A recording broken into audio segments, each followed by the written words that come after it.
Good morning students. Projection of points, lines and planes में हम पढ़ चुके हैं प्रोजेक्शन ऑफ पॉइंट्स और प्रोजेक्शन ऑफ लाइंस। आगे पढ़ते हैं प्रोजेक्शन ऑफ प्लेन्स या तलों के प्रक्षेप। तलों के प्रक्षेप खींचने के लिए तलों को विभिन्न स्थितियों में माना जा सकता है।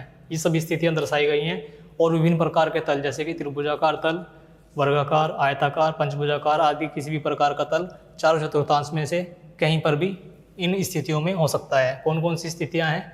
ए है दोनों संदर्भ तलों के लंबवत। जब कोई भी तल दोनों संदर्भ तलों के लंबवत होगा उस स्थिति के लिए हमें प्रक्षेप बनाने होंगे। दूसरा पॉइंट है इसमें एक संदर्भ तल के लंबवत तथा दूसरे के समांतर। थर्ड पॉइंट है एक संदर्भ तल के लंबवत तथा दूसरे से झुका हुआ। और फोर्थ है दोनों संदर्भ तलों से झुका हुआ तल।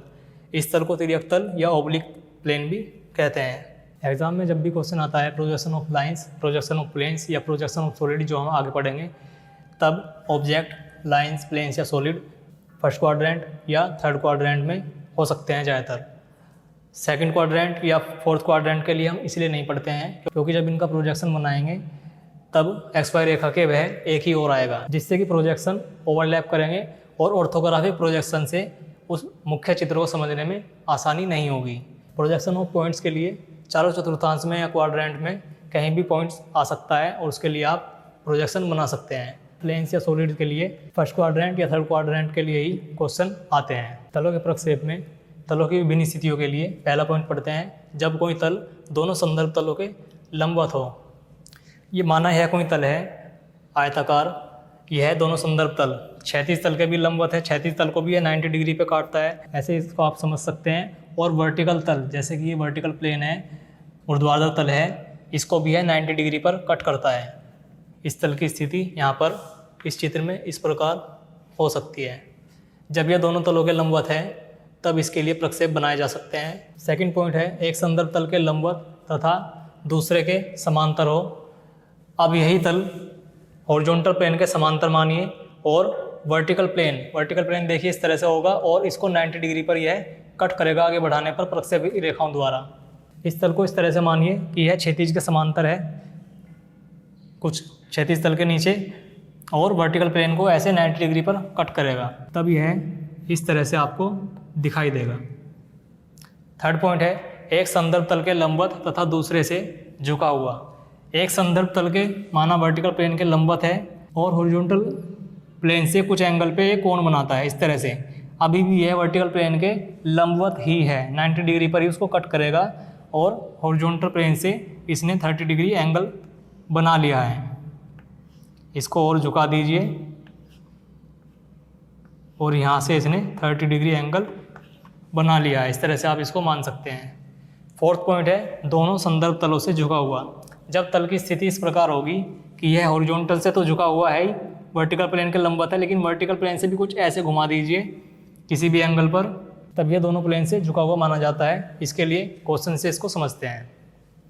सबसे पहले दोनों संदर्भ तलों के लंबवत जो तल है इसके लिए पढ़ेंगे और यह प्रक्षेप किस तरह से बनाएगा।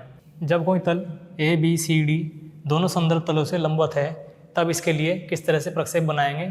यह थर्ड क्वाड्रेंट या तृतीय चतुर्थांश में मानिए और यहाँ पे कोई तल आयताकार या वर्गाकार तल है। इसको समझने के लिए थर्ड एंगल इस तरह से कोई आकृति के साथ बनाकर आप इमेजिन कर सकते हैं। और यह आयताकार या वर्गाकार कोई तल है और यह दोनों तलों के लंबवत है। इसकी प्रक्षेपी रेखाएं जब आप यहाँ से फ्रंट से देखेंगे, इसको आगे बढ़ाने पर वर्टिकल प्लेन को कट करेंगी। ऐसे ही यह कोई तल वर्टिकल प्लेन से कुछ दूर पीछे की ओर और हॉरिजॉन्टल प्लेन से कुछ नीचे की ओर रखा हुआ है और हॉरिजॉन्टल प्लेन पर इस वर्गाकार तल की प्रक्षेपी रेखाएं A double dash D double dash A D बिंदु के लिए यहाँ पे ए बिंदु प्राप्त होता है और बी सी बिंदु के लिए दोनों एक ही जगह प्राप्त होते हैं और बी डबल डैश या सी डबल डैश से आप उसको दिखा सकते हैं। यह रेखा ट्रेस कहलाती है। यह रेखा हॉरिजॉन्टल प्लेन पर इस तल के लिए प्रक्षेप बनाती है। जब यह इस प्लेन को लंबवत काटती है तब यह इस प्लेन के लिए ट्रेसिस कहलाती हैं दोनों रेखाएं। इसी तरह से यह रेखा हॉरिजॉन्टल प्लेन को 90 डिग्री पर कट करती है और तल को रेखा के रूप में दर्शाया जाता है। जब रेखा के रूप में दर्शाया जा सकता है तब यह रेखा हॉरिजॉन्टल ट्रेस कहलाती है क्योंकि यह हॉरिजॉन्टल प्लेन को कट कर रही है। ऐसे ही वर्टिकल प्लेन के लिए वर्टिकल प्लेन के जब यह तल लंबवत है तब इसकी प्रक्षेपी रेखाएं भी इस पर एक रेखा के रूप में दर्शाई जा सकती हैं। जब यह तल लंबवत है तो इसको लिखते हैं वर्टिकल ट्रेस। यह भी वर्टिकल प्लेन के लिए वर्टिकल ट्रेस या दीप्ति चिन्ह कहलाता है। इसको 2D में कैसे बनाते हैं, द्विविमीय आकृति में किस प्रकार बनाएंगे, जो आपका आंसर होगा यह आपको इमेजिन करना है। यह आपका आंसर नहीं है। इमेजिन करने के लिए सबसे पहले यह XY रेखा बनाएंगे।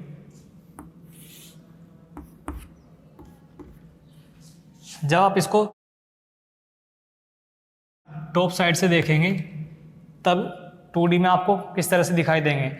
और 2D में बनाने के लिए आपको हॉरिजॉन्टल प्लेन को क्लॉकवाइज दिशा में घुमाना होगा, जिससे हॉरिजॉन्टल प्लेन XY रेखा के ऊपर की ओर होगा और वर्टिकल प्लेन XY रेखा के नीचे की ओर होगा। हॉरिजॉन्टल प्लेन पर जो प्रक्षेपी प्राप्त हुआ है वह केवल एक रेखा के रूप में प्राप्त हुआ है। क्योंकि यह तल वर्टिकल प्लेन से कुछ दूर है तो कुछ दूर मानते हुए वह दूरी आपको क्वेश्चन में दी हुई होगी। और जितनी लंबाई का यह है वर्ग या आयत जो भी कुछ है, यदि वर्ग है 10 मिलीमीटर का तो 10 मिलीमीटर की रेखा आप इस तरह से बना देंगे। और यह बिंदु B और C बिंदु यहाँ पर प्राप्त होंगे। हॉरिजॉन्टल प्लेन के लिए यदि आप डबल डैश से लिख रहे हैं तो B डबल डैश और C डबल डैश एक ही बिंदु पर प्राप्त होंगे इस तल के लिए। A बिंदु और D बिंदु के लिए प्रक्षेप हॉरिजॉन्टल प्लेन पर जब बनेंगे तब यह एक ही बिंदु पर दिखाई देंगे, जिनको A डबल डैश और D डबल डैश से दर्शा सकते हैं। अब वर्टिकल प्लेन पर किस तरह से प्रक्षेप बनेंगे। यह हॉरिजॉन्टल प्लेन से कुछ नीचे है तब बिंदु कुछ नीचे यहाँ पर प्राप्त होगा।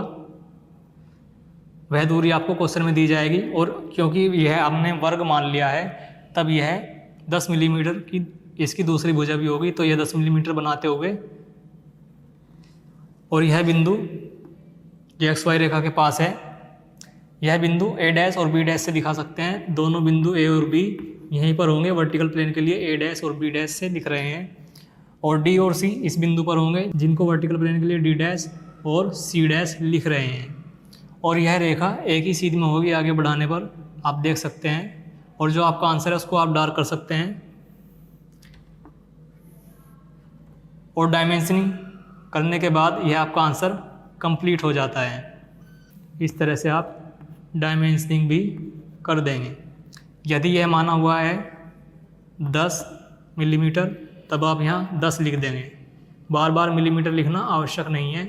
और ये दोनों दूरियाँ 5 मानी हुई है तो इनके लिए 5 लिख देंगे। XY रेखा से यदि हॉरिजॉन्टल प्लेन से यह तल 5 मिलीमीटर नीचे और वर्टिकल प्लेन के 5 मिलीमीटर पीछे है तब यह दोनों 5 मिलीमीटर और 5 मिलीमीटर आएंगे। और यह हमने वर्ग माना हुआ है 10 मिलीमीटर का, तो यह रेखा 10 मिलीमीटर और यह रेखा भी 10 मिलीमीटर है। इस तरह से आपका यह आंसर कंप्लीट होता है। आगे की स्थितियाँ भी समझते हैं नेक्स्ट वीडियो में। Thank you.